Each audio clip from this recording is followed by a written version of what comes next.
There is no there is no question of embracing Mother Yashoda. Oh mother, I cannot sleep without mother. Today he is sitting in the lap of Nanda Maharaj and sleeping, but he is not getting the sleep. If I don't sleep, then Nanda Maharaj will also not sleep. Then what will happen? Nanda Maharaj is not able to sleep, then he will become tired. So Nanda Maharaj also's belly was also had a bulge. So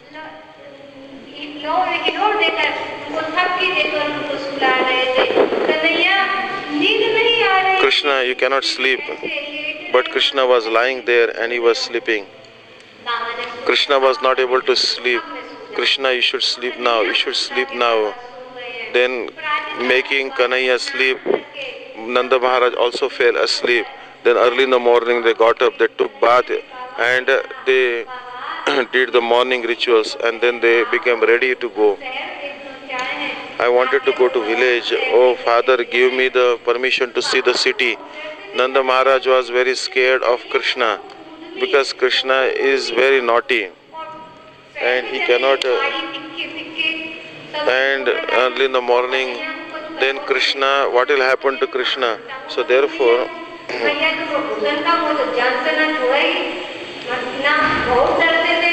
Nanda Maharaj was very scared that Krishna is very naughty, he might do something wrong. Then Krishna told Balram, oh Balram is elder to you. Balram, you are older to Krishna, you should look after Krishna. Don't let Krishna go anywhere. Always hold Krishna's hand and you should show him the entire village. So catching the hand of Balram, Krishna went in the city and in the city everywhere the news spread. Then everyone was looking at the beautiful form of Krishna. Everyone became attracted by the wonderful form of Krishna. How Krishna, Srila Gurudev has described. There must be a CD of how Srila Gurudev has, Pujabad Madhav Maharaj might have the CD of Srila Gurudev's recording, that how Krishna, when he came to Mathura, how you should hear this. Srila Gurudev has, one time he has told some verses which were uttered by the wives of the residents of Mathura. So these wives of the Mathura residents, they have sung wonderful glories of Krishna. And you should hear these glories. You should try to take these sentiments in the heart. You should try to hear these sentiments in the heart. You should. Srila Gurudev was telling that when Shyam Sundar was going through the lane, all the residents of Mathura, seeing the beauty of attraction of Sri Krishna's beauty, all the residents of Mathura were following Krishna. They were all walking behind Krishna. And what the Mathura women they were doing, they had climbed on top of the balconies and looking, and through the balconies they were showering the flowers on the top of Krishna. They were showering the unbroken grains of rice which are mixed in vermilion powder on top of Krishna. What particular austerities these gopis had done that they are able to see this wonderful form of Krishna. How can these gopis have enjoyed the youth of Sri Krishna? How they have seen the adolescent beauty of Krishna? What austerities these gopis have done? So Srila Vishwanath Chakravarti Thakur's moods have been taken by Gurudev. So seeing the beautiful form of all the gopis became almost maddened on seeing the beauty of Krishna. When actually all the Krishna was wandering in Mathura, his beautiful form was so charming, very attractive.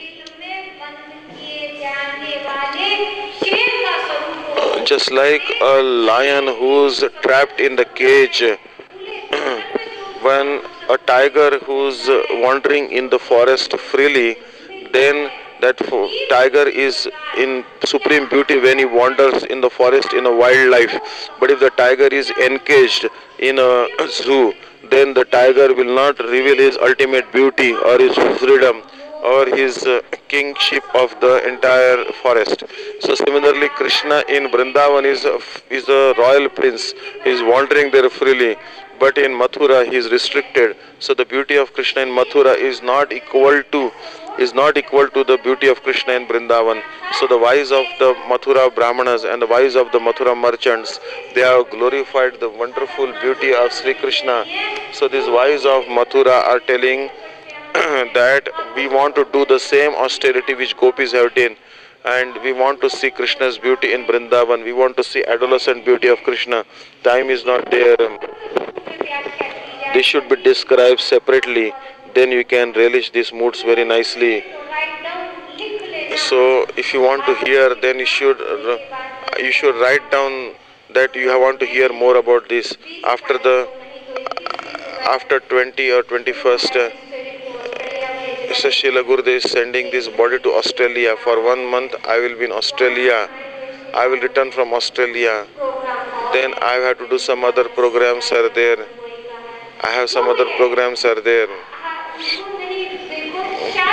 But if possible, after Gaur Purnima, I want to stay in Vrindavan after Gaur Purnima permanently. So I will not be able to give 4-hour class, but at least for 1.5 hours to 2 hours, I will be speaking you whatever you want to hear. I will be able to narrate you. I will also hear. So you should write down your notebook that you want to hear this thing from me. Then I will tell you and I will narrate to you these pastimes. So you should try to hear the moods of the wives of the merchants in Mathura. So the Mathura Ramanis and the beautiful Kshatriya women in Mathura, their sentiments they have expressed, and you should try to hear them from me. So taking the respect and honor of the wives of the Mathura Ramanis, then Krishna met Kubja. Kubja is the hunchback woman. She was a maid servant of Kamsa. But before Kubja, I want to describe one more incident. Then one washerman came. He is not an ordinary washer. He is not a washerman washing dirty clothes. He is more like a rangrez. Rangrez means he was the dyeing person who is dyeing the clothes of Kamsa. So Kamsa's clothes were given wonderful color clothes. He used to color the clothes of Kamsa by nice wonderful colors. So this was the real nature of that particular washerman. What those Brajavasis they did.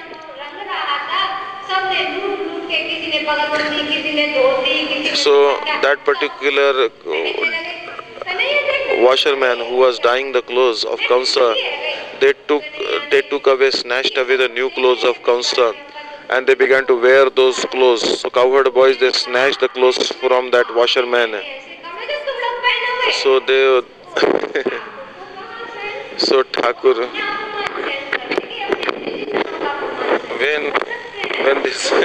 when these cowherd boys they snatched the clothes, they were wearing these clothes, but the sleeve of that shirt was way too long, or those clothes were way too long. So then that washerman told, have you ever worn such opulent clothes? So when that washerman offended the cowherd boys, Krishna could not tolerate the offense to his great devotees, these cowherd boys. Krishna immediately hit him on his head and chopped off his head just by the slap. So that washerman was killed. So all the Brajavasis, they cut the clothes. Then they went to one tailor. That tailor, he arranged and he altered those clothes. He cut the sleeve and adjusted to the height of these cowherd boys. So Krishna, they told, cowherd boys told Sakhas. Sakhas told Krishna that we are getting the happiness of wearing these new clothes only by your association. So all these cowherd boys, they wore these wonderful clothes. Nearby was a Mali. There was one garland maker was there. He was wondering, when will Krishna come? When worshipful Lord of my life Krishna will come, and when will I have his darshan? So he had made very wonderful garlands for the sake of Krishna and Balram. So that garland maker had made so many. We don't obtain Malti flowers here, but in Vrindavan you don't find Malti. Malti flower is, if you go to West Bengal, then you'll find Malti flower. In Bengal, very wonderful Malti flower is seen. This is very big in size, almost the size, and it has the four petals like the tagar flower. It is very fragrant. If you stay the malti flower on your finger for 2-3 minutes, then whole day long your fingers will be emanating the fragrance. So this malati, madhukara ranjita malati mandita. Oh Sakhi, glorify Sri Chaitanya Mahaprabhu. Chaitanya Mahaprabhu is very attractive. This Chaitanya Mahaprabhu is very attractive because he is decorated. His head is decorated by the malti flowers. So Chaitanya Mahaprabhu was always decorated by the malti flowers. So the moods of Braj used to come in the heart of Chaitanya Mahaprabhu when he was decorated by malti flowers. So this malti flower is very attractive. You should, if you don't obtain the bodily contact with the malti flower, then at least by your mind you should string a garland of malti flowers and you should put it in the neck of Radha Krishna. Gathia malatir mala divo dohar gale adhare tulia divo karpura tambule. Narottam Das Thakur also in his Seva Lalsa, his desire to serve Radha Krishna in his Siddha Swarup, is telling that I will string the garland of malti flowers and I will put it around the neck of Radha Krishna. So this malti flower is very dear to Radha Krishna. So this malti flowers were strung into a garland by that garland maker, and he made a wonderful garland and he wanted to put it in the neck of Krishna. So when garland maker became ready to put it in the neck of Krishna, oh Krishna, you shouldn't do this. First we'll wear this garland, then you wear later. All the sakhas, they took the garland in the neck. Our Brajavasis, they like the malas very much. If you see now, in the Kaunsa Mela is there, the festival of Kaunsa is there. So everyone is wearing the expensive dresses, and then everyone is wearing wonderful ornaments, and everyone is wearing. But everyone will be wearing the flower garland. People of Mathura, people of Braj, they must wear forest garlands. You look at Bihari ji, 5 lakhs or 10 lakh rupees of 5 lakh rupees or 10 lakh rupees of flower. They make very wonderful flower canopies costing 5 lakh rupees, 10 lakh rupees. If it is gold, but flowers are. But Krishna likes the flower canopy. So Krishna likes to sit in the flower canopy. This is the service of Brajavasis. This is the service of the Braja Gopis. They like to make forest garlands. The wives of Krishna in Dwarka, they might make the garland, or they might make the necklaces from gold or silver or from diamonds. But once you make these ornaments from silver or diamond or gold, they are life lasting. But flowers in Braj, they last only for a few hours. But flowers are more dear to Krishna than golden ornaments. All the Brajavasis also love the forest garlands very much. And this is the prominent service of the gopis, to make garlands. But there is one shortage is there. Also, our Brajavasis, they like to put sandalwood. You have put sandalwood on my forehead. All the Brajavasis, they like to put heavy paste of sandalwood on the forehead. So they wanted to. Kubja was walking. Then all the Brajavasi Gopas who had accompanied Krishna, they wanted that someone should put the unguent, or they should put the paste of sandalwood on their forehead. And immediately Kubja was walking past. She was carrying all the sandalwood paste, black in color, white in color, and so much fragrant sandalwood paste she was carrying in her hand, in a pot. And Kubja, she applied this sandalwood on Krishna's body and Balram's body. And then Krishna told, I will certainly come to your palace. So Krishna asked her, where are you going? She said that I am taking this sandalwood to apply to Kamsa's body. I am the maidservant of Kamsa. Then Krishna put his toe on Kubja's toe, and then put one hand under her knee and put his hand under her chin and gave her one stretch. Immediately Kubja, who was a hunchback woman, and she was bent in three places and was known as Trivakra, became straightened, and she started looking very beautiful because now her hunchback deformity was gone and she had become a fully reformed, wonderful, beautiful, attractive, charming woman. So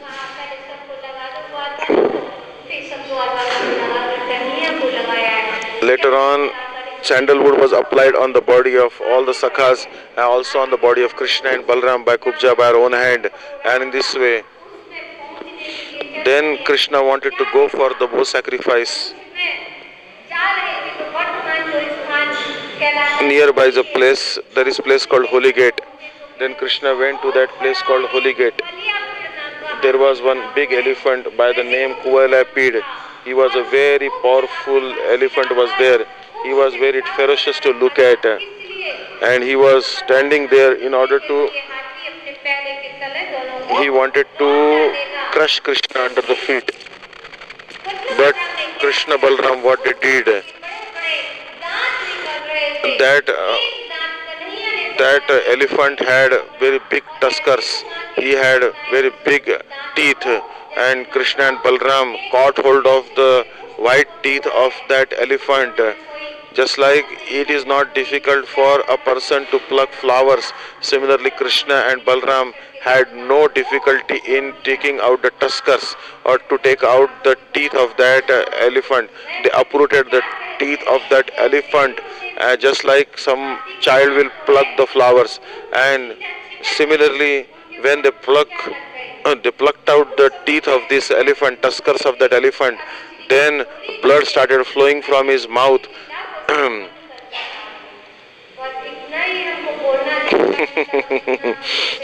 Then Krishna took those teeth and he hit in the belly of that Kuvalapid. But Krishna was drenched in the blood of this Kuvalapid elephant. This wonderful but when Krishna saw that his body is completely covered by the sprinkle of the blood from this Kuvalapid elephant, Radha, he remembered his pastimes with Radhika, because so much kumkum from the breast of Radhika will be applied to his body. I don't want to tell you more, but Krishna was reminded of the cranial gobes of this elephant also appeared like the breast of Radhika, but this is too much confidential, don't want to tell you more. Later on, after killing Kuvalapid, Krishna,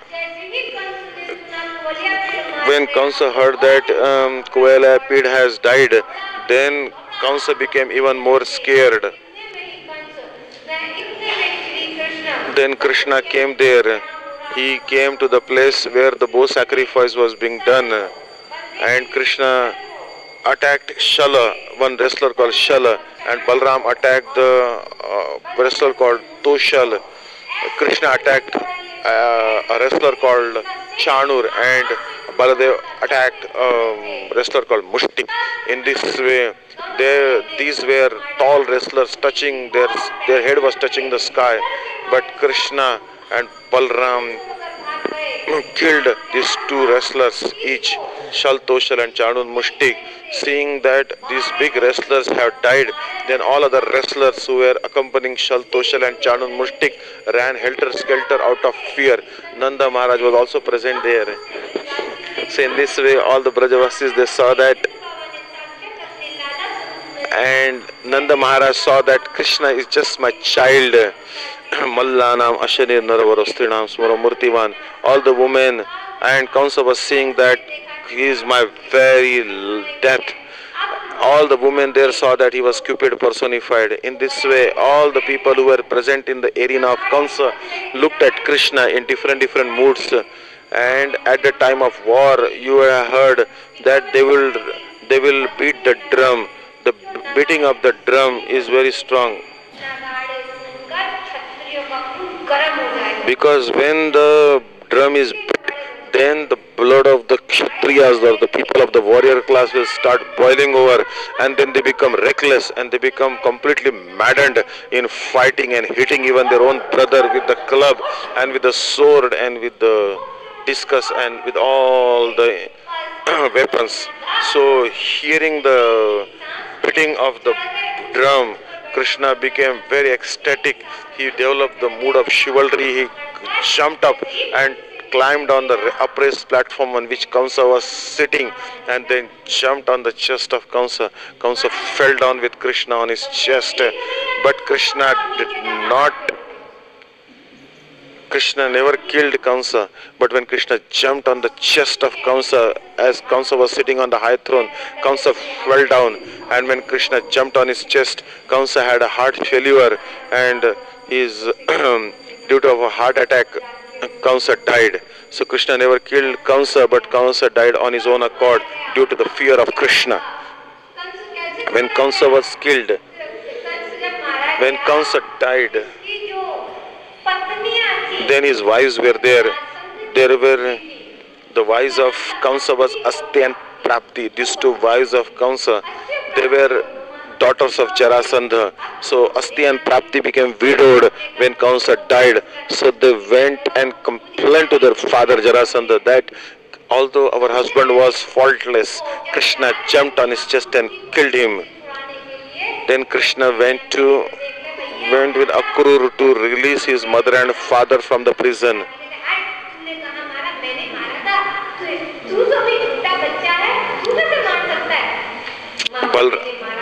Krishna is telling Balram,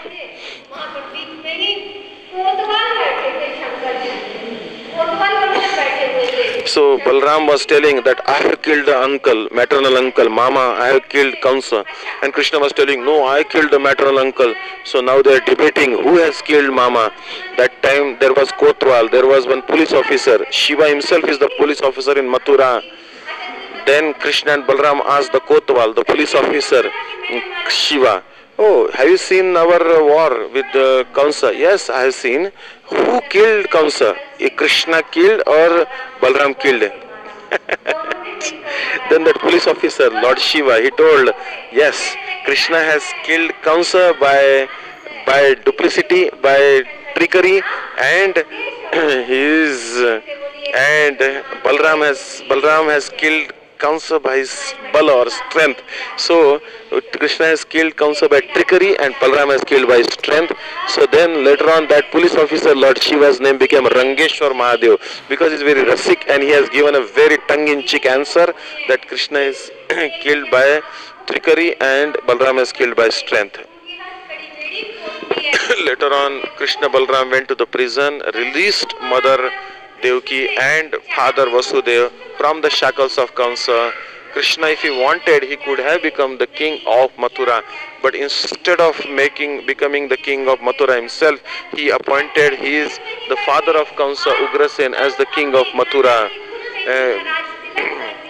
And he anointed Ugrasen as the king of Mathura. How generous is Krishna? He told Ugrasen, go and sit on the royal throne. And Krishna was so generous that he announced that although Kamsa was atrocious, nevertheless he died on the royal throne, so he should be cremated with the royal paraphernalia and royal pomp. So later on the shackles of Mother Devaki and Father Vasudeva's hands were broken. Mother and father were released. Shackles from their hands and feet were cut off. So mother and father have become free birds now. Krishna and Balaram became very